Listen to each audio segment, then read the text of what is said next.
안녕하세요. 위클리 비글 TV입니다. 오늘 준비한 소식은 한국형 유도미사일의 새로운 길라잡이 KGPS 소식입니다. GPS는 인공위성으로 이루어진 위성항법 시스템입니다. 미국 국방부는 원래 군용으로 사용하기 위해 위성을 궤도에 올려놨지만 1980년대부터 민간에 GPS를 개방하였습니다. 2015년 기준 32개의 위성이 궤도에 선회 중이며 우리는 GPS 위성이 지구 어디에 있든지 손쉽고 빠르게 위치 정보를 얻을 수 있습니다. GPS 시스템의 모든 위성은 미국 공군 제2우주작전대에서 관리하고 있습니다. 전 세계에 퍼져 있는 12개의 컨트롤 센터와 16개의 모니터링 센터를 운영하고 있으며 우리나라에도 미 국립지리정보국이 관리하는 모니터링 센터가 있습니다. GPS 신호는 크게 민간용과 군용으로 구분됩니다. 군용은 미군 그리고 한국을 포함한 미국의 동맹국들의 군대만 사용 중이며 군용 GPS는 암호화되어 있기 때문에 일반인은 사용할 수 없습니다. 우리나라는 미국의 GPS를 활용하여 유도무기를 개발하는 등 활발하게 사용 중에 있습니다. 하지만 최근 우리나라는 독자 위성을 띄워 한국형 GPS 시스템을 구축하려 하고 있습니다. 이에 GPS의 군사 용도에 초점을 맞춰 GPS의 군사 용도의 활용과 KGPS를 개발하려는 이유에 대해 알아보도록 하겠습니다. 첫 번째로 GPS의 군사 용도로의 활용입니다. 서두에 언급한 것처럼 GPS는 크게 군사용과 민간용으로 나뉩니다. GPS를 최초 개발했던 과학자들은 향후 GPS가 민간용으로도 널리 활용될 것을 일찌감치 알아차렸습니다. 하지만 인터넷과 같이 애초에는 군용으로 개발된 시스템이기 때문에 군용과 민간용에 차별을 뒀습니다. 군용은 PPS, 민간용은 SPS로 명칭하였고 PPS는 오차 범위가 굉장히 낮은 정확한 위치 정보를 전달하였으며 SPS는 PPS보다 성능을 저하시켜 서비스하여 그 차별을 뒀습니다. 하지만 이는 빌 클린턴 정부 시절 그 차별을 해제하고 현재는 군용과 민간용의 오차 범위가 대등합니다. 그럼에도 GPS의 목적인 군사 용도를 위해 군용 GPS가 민간용보다 수신율이 더 높습니다. 미 정부가 운영하는 GPS 사이트의 자료를 살펴보면 민간용 GPS는 단일 밴드를 전송하지만 군용은 듀얼 밴드로 전송한다고 설명하고 있습니다. 즉 군용은 딜레이 및 왜곡을 듀얼 밴드를 통해 보정 및 정확한 계산이 가능하지만 민간용은 불가능한 것입니다. 이에 민간용 GPS는 교란 전파에 취약한데 북한이 GPS 교란 전파를 발사할 때 경기도 북부 및 수도권 일대의 자동차용 GPS가 말썽을 부리는 것이 그 이유입니다. 하지만 군용은 듀얼밴드와 암호화된 정보를 수신하기 때문에 이를 교란하기 매우 어렵습니다. 거기에다 교란에 대비하기 위해 군 GPS 전용 수신기를 무기체계에 장착해 사용합니다. 군용 GPS를 사용하는 대표적인 무기체계는 유도무기를 들 수 있습니다. 대표적으로 한국의 제2담인 KGGB가 있습니다. KGGB는 값비싼 관성 항법 장치가 아닌 저렴한 관성 항법 장치와 GPS를 이용해 값싼 일명 멍텅구리 폭탄을 정밀 유도 폭격이 가능하도록 하는 유도 폭탄입니다. 또한 한국의 토마호크, 현무3도 GPS를 사용합니다. 현무3는 관성 항법 장치와 지형 대조 항법 장치, 디지털 영상 대조 장치를 메인 유도 방식으로 사용하고 GPS는 앞서 3가지 유도 방식의 GPS 정보를 전달해 좀 더 정확한 정밀 유도를 할 수 있도록 돕고 있습니다. 게다가 현무3는 만약의 GPS 재밍에 대비하기 위해 러시아의 GPS라고 불리는 글로나스 정보도 함께 수신할 수 있습니다.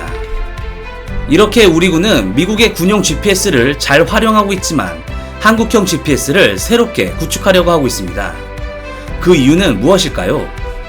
두 번째로 한국형 GPS를 구축하려는 이유입니다. 한국형 GPS를 구축하기 위한 사업이 예비 타당성 조사에 들어갑니다. 정부가 한국판 디지털 뉴딜 정책에 사활을 걸면서 통과 가능성이 높다는 전망이 나오고 있는데요. 그 이유는 자율주행차, 드론, 위치 기반 서비스 등을 위한 초정밀 PTN 정보 수요가 많아지기 때문인 것으로 파악됩니다. 특히 국방부가 지난 10일 발표한 국방중기계획에서 한국 단독의 위성 항법 체계를 구축, 우주작전 능력을 본격적으로 확충해 나가겠다는 강한 의지를 내비치면서 4.25 사업, 초소형 정찰 위성 사업과 함께 추진되는 방법도 기대해 볼 만합니다. KGPS 사업은 한반도와 동북아시아 지역을 중심으로 3개의 정지궤도 항법 위성과 4개의 경사궤도 위성을 보내 자체 GPS를 구축하는 것으로 계획 중이며, 이에 예상되는 비용은 약 3조 원에 달합니다. 앞서 언급한 것처럼 현재 미국의 GPS를 잘 사용하고 있는데 3조 원씩 투자해서 KGPS를 만들려는 목적은 무엇일까요? 4차 산업혁명과 뉴딜 정책에 따른 폭발적인 민간 수요가 예상되고 국방개혁에 따른 독자적인 작전 수행 능력을 위해서는 KGPS가 필수라는 판단이 있기 때문입니다. 미국은 동맹국들에게 군용 GPS를 사용할 수 있도록 오픈하고 있습니다. 하지만 이는 무기체계의 종속에 해당합니다. 만약 우리 군이 미국이 껄끄러워하는 군사작전을 독자적으로 수행하려고 할 때 유도무기에 대한 군용 GPS 사용을 불허할 수 있기 때문입니다. 게다가 이를 무시하고 사용할 경우 미국이 군용 GPS를 사용할 수 없게 만들어버릴 수 있기 때문입니다. 러시아와 중국은 자체적인 GPS를 구축하고 있습니다.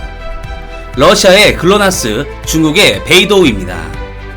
이들 국가는 미국과 적성 국가이기 때문에 유도무기를 위해 필수 불가결로 자체 위성 항법 시스템을 구축하였습니다. 하지만 미국과 동맹국들도 자체적으로 위성 항법 시스템을 구축하려고 하고 있습니다. 유럽연합의 갈릴레오와 인도의 나빅, 그리고 일본의 QGSS입니다. 이들 국가들이 자체적인 시스템을 구축하는 이유는 미국의 GPS에만 의존하기에는 국제 환경 변화 등에 따른 신호장애, 서비스 중단 등의 위험에 상시 노출될 리스크를 항상 가지고 있기 때문에 이를 대비하기 위해서 자체 PTM, 즉 언제 어디서나 정밀한 위치 정보를 제공하는 체계를 갖추려고 하는 것입니다. 그리고 미국 GPS의 종속에서 탈피해 독자적인 군사작전을 하기 위해 반드시 필요한 군사용 위성 항법 시스템을 갖추려는 의도도 있습니다. 특히 일본은 2017년 4번째 고성능 GPS 위성을 발사하면서 북한의 미사일 발사대를 정밀 타격할 수 있는 첨단 기술력을 보유했으며, 작년에 일본판 GPS를 군사용으로 사용하겠다고 공식 선언하였습니다. 그리고 얼마 전 고노다로 방위상의 선제 공용론도 자체 GPS가 곧 구축되기 때문에 가능한 발언이라고 생각됩니다.